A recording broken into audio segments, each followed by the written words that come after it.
Bonjour à tous pour cette peinture de Comment peindre Corrigan, le nouveau ange de Dante pour Eden. Donc comme vous le voyez, ça nous permet de traiter un peu le rouge, un peu la peau noire et un peu les métaux. Donc comme d'habitude, cette version sera aussi disponible en anglais sous l'intitulé How to Paint et n'hésitez pas à me soutenir sur Patreon.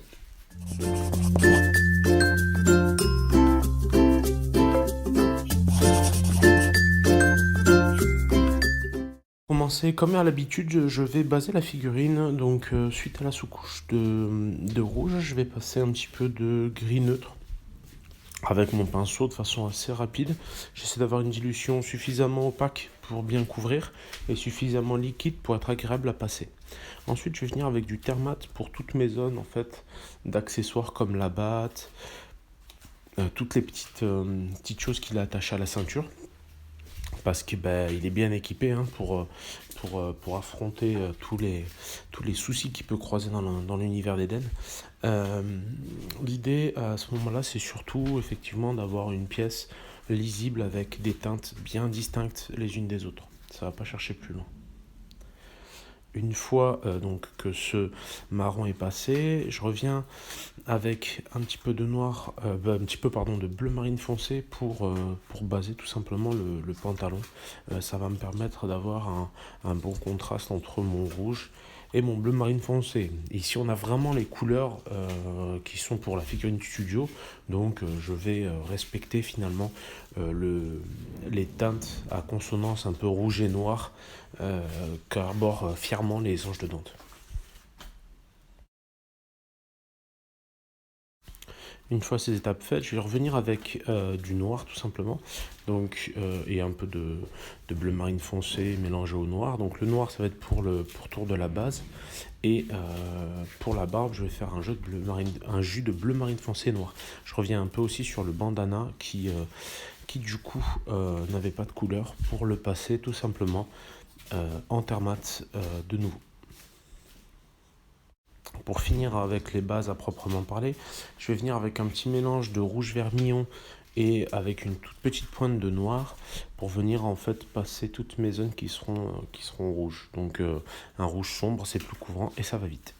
Donc là, j'attaque tout simplement les éclaircies au rouge vermillon pur.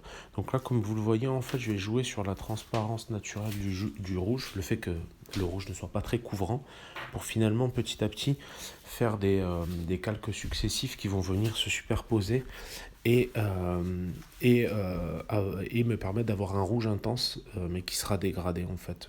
Plus je remonterai, plus il sera dégradé. Donc là, vous me voyez bien pousser la peinture. Donc entre les différents détails, puis vers les zones de lumière.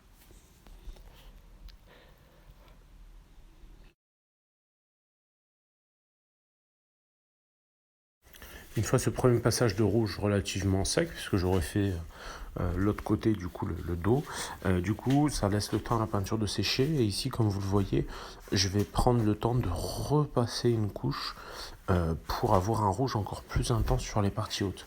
Et je vais insister comme ça, de l'un à l'autre, pour vraiment réussir à marquer l'intensité de mon rouge tout en créant mon dégradé. Une fois que j'ai bien rehaussé toutes mes parties rouges en boostant un maximum le rouge, je vais revenir avec un petit peu de Termat et de gris tout simplement pour rehausser et éclaircir toutes mes zones qui étaient précédemment en Termat. Ça va me permettre encore une fois de dégager les lumières et aussi de scinder et de distinguer un petit peu les zones les unes des autres, de sorte à ce que tout soit correctement lisible.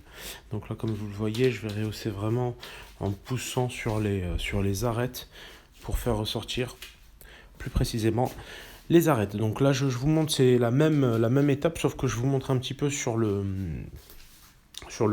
bandana qu'il a sur la tête et sur la batte, tout simplement parce que c'est des surfaces qui sont différentes, c'est pas des bandelettes, il n'y a pas spécialement d'angle. Donc là, on va vraiment orienter la lumière vers le haut du crâne et sur une ligne par rapport à la batte.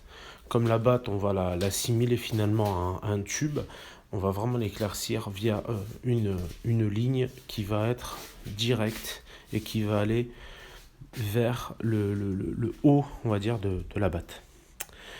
Une fois ces étapes faites, je reviens tout simplement encore une fois au rouge pour le booster. Donc ça peut paraître un peu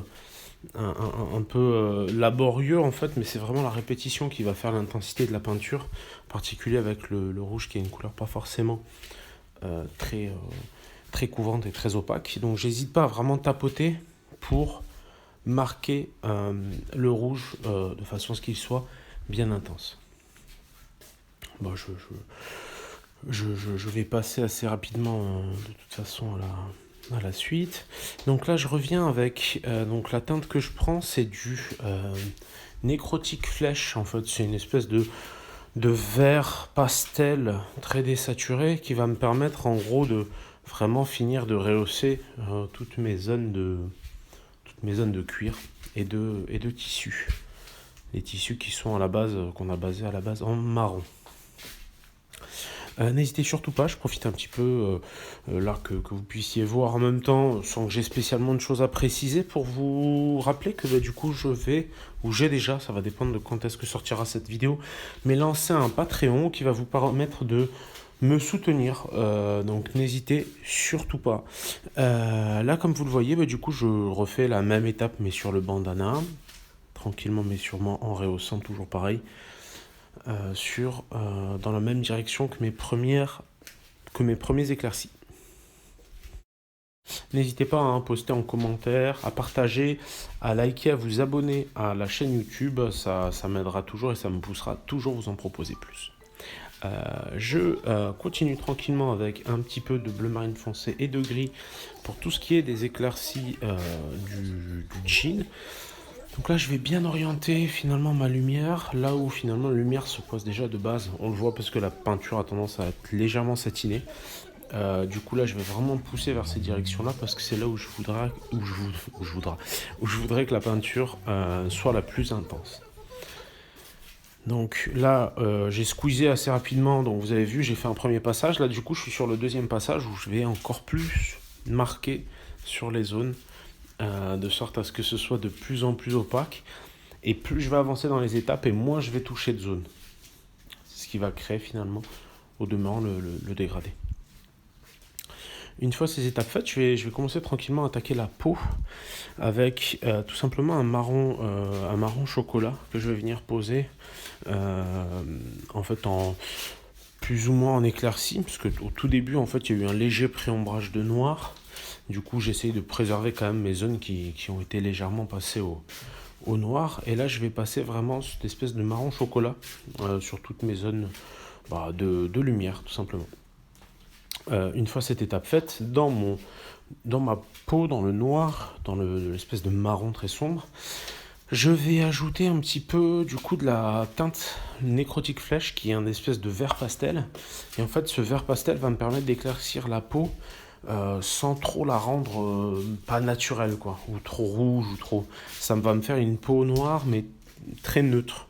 C'est ce que je recherchais et du coup ça fonctionne assez bien. Du coup là je vais passer sur ces étapes pour avoir vraiment une peau noire assez nette. Donc là après je vais revenir un petit peu mais directement au nécrotique flèche mais très léger que je vais venir tapoter pour poser les derniers points de lumière. Ça va me permettre d'être vraiment, d'avoir une espèce de peau noire assez, tout de même assez lumineuse. Après le but c'est pas que ce soit très clair, le but c'est que finalement le reste de la pièce mette en valeur la peau plus sombre. N'essayez jamais d'attaquer une pièce si vous voulez directement en essayant d'avoir un noir trop clair, ce serait une erreur. Essayez d'avoir quelque chose d'assez neutre. Donc là je reviens tranquillement avec, une fois les précédentes étapes bien bouclées, avec le marron chocolat pour refaire un peu mes transitions, pour adoucir les zones sur lesquelles les contrastes sont trop marqués. J'hésite pas à passer aussi au noir au niveau de la barbe et à faire un petit tour de noir un peu partout sur la peau black, mais aussi en fait le noir va aussi sur ces étapes là me servir à démarquer, comme vous allez pouvoir le voir là, Ici, je démarque en fait les zones les unes des autres. Et en fait, vu que c'est assez dilué et que j'ai très peu de peinture sur mon pinceau, ben en fait, du coup, je prends très peu de risques. Et là, je veux vraiment passer pour finalement surligner, faire en sorte que tout ressorte correctement et bien.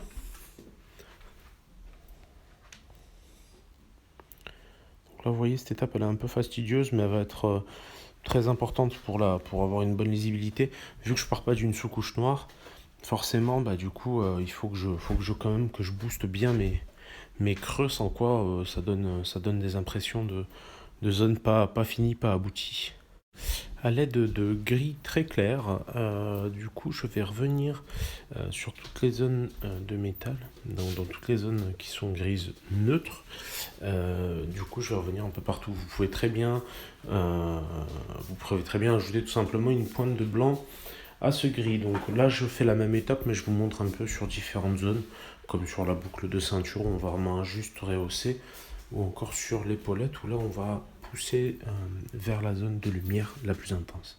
De même, sur le bouclier, donc même si c'est une surface différente, ça vous montre un peu comment je pousse finalement ma peinture. Cette pièce est intéressante justement parce que aussi il y a plusieurs types de surfaces, comme sur le socle, on va pouvoir pousser la peinture pour vraiment lui donner tout son volume. Euh, une fois ces étapes bien avancées, je vais revenir encore sur le visage avec mon espèce de couleur de nécrotique flèche pour venir encore un peu plus booster les lumières et avoir quelque chose de bien marqué, de bien vivant. Donc forcément la couleur de peau, ça va être vraiment un point de focus assez essentiel, pardon. Du coup, faut pas hésiter à passer du temps dessus. Ouais, je vais pas hésiter ensuite à ajouter donc ce gris très clair. Je vais l'ajouter à mon bleu marine foncé pour venir bah, du coup de nouveau éclaircir tout ce qui est zone de jean et bien focaliser la lumière. Donc plus on va avancer, moins mes étapes vont être longues, mais plus il va falloir que je sois précis et pointilleux sur les zones où vraiment je pose ces points et ces points intenses de lumière. Une fois cette étape faite, je vais revenir cette fois, mais seulement avec du gris très clair, que je vais passer très légèrement pour vraiment marquer les derniers petits points de lumière, pour que ce soit bien distingué et net. Donc là, on voit à peu près où on en est sur la pièce. Ça permet d'analyser toujours pour prendre du recul. Et je vais revenir avec du bleu marine foncé, cette fois pour finalement filtrer un petit peu les zones de tissu, en essayant de préserver un maximum mes zones de lumière les plus intenses. J'hésite pas aussi, ce bleu marine foncé, à l'utiliser dans les ombres de ma peau, toujours et encore une fois, très dilué, sans quoi on va vraiment bousiller tous les effets précédents. J'hésite pas, une fois ce travail fait, à venir avec du Thermat sur le bouclier et aussi sur le socle. Là, je viens avec la peinture très diluée, comme vous le voyez, que je vais pousser et qui va finalement venir un petit peu tomber dans les creux et tous les petits détails de la sculpture. Je viens aussi évidemment avec ce Thermat dans le socle parce que c'est un petit peu ma recette classique pour des socles post-apo rapides. Une base grise avec du Thermat sur lesquels on reviendra par la suite. Donc là, tout simplement, je reviens encore au rouge pour pas changer, pour encore une fois finir de bien booster. Cette fois, en fait, dans mon rouge, j'ajoute une toute petite pointe de orange pour vraiment que ce soit bien net. Ici, comme vous le voyez, je reviens une deuxième fois avec ma peinture très liquide.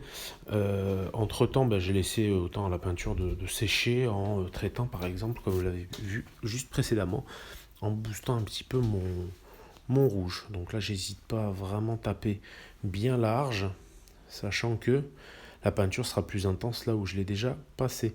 Donc là, je reviens avec une dernière petite touche de gris très clair sur le bandana ainsi que sur la barbe pour vraiment booster les petites zones de couleur.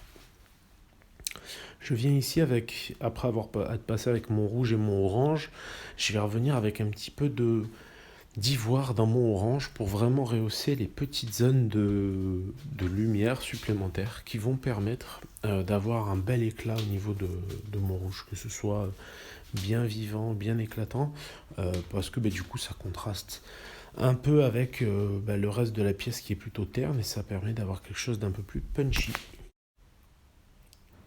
Je reviens ensuite avec un petit peu toujours de ce fameux gris très clair pour venir un petit peu rehausser toutes mes zones à la base grises pour vraiment qu'elles se démarquent bien clairement et globalement du reste de la pièce. Donc là je vais venir rehausser tranquillement mais sûrement tous les petits détails de sorte à avoir quelque chose de bien pétant au niveau de mes différents contrastes. Donc encore une fois je reviens avec mon Termat ça doit être à peu près le 3e passage je crois, toujours très dilué. J'essaye d'enlever un petit peu, même s'il faut avec le doigt, les excédents pour bien faire en sorte que ça tombe essentiellement dans les creux. Je viens encore une fois booster dans les creux de mon socle, de sorte à ce que ça puisse ensuite accueillir un petit peu de Termat et de orange. Donc là vous voyez, j'hésite pas avec mon Termat toujours. Donc là je suis toujours avec mon Termat à avoir vraiment un Termat bien intense sur des zones bien spécifiques. Ça va être les zones un peu basses où l'humidité finalement va avoir tendance à stagner. Donc on imagine que la pièce, c'est comme si le mec était resté dans cette position pendant 2 ans. Mais l'idée est là, quoi. C'est qu'en gros, nous, on tient compte de sa position actuelle pour poser les zones de rouille. Donc là, cette fois, je reviens avec de l'ivoire, tout simplement, pour rehausser un petit peu mon socle, mes zones de lumière. Et je vais en profiter. De toute façon, quand je bosse sur le socle, je peux bosser sur n'importe quelle zone de la pièce, comme vous le voyez là. Donc j'hésite pas à rehausser d'ivoire un peu toutes les zones qui m'intéressent. Avec mon gris maintenant, je reviens un petit peu aussi sur les épaulettes. Une fois ce passage effectué, je reviens au noir comme vous le voyez là pour bien démarquer un peu toutes mes zones. J'hésite pas à vraiment rehausser avec du noir très dilué tous les pourtours et même à rentrer un petit peu dans les zones les plus sombres de la peau pour bien les assombrir.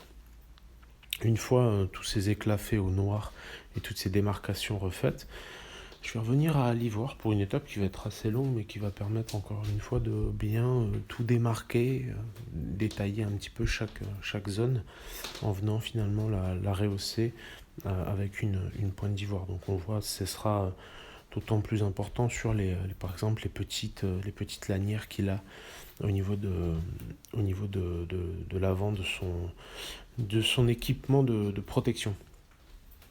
Donc là vous voyez, je viens vraiment avec des petites touches et des petits points de lumière, ni plus ni moins. J'essaye pas d'étirer ma zone plus que ça, mais plutôt de bien localiser et bien booster ma lumière sur des points.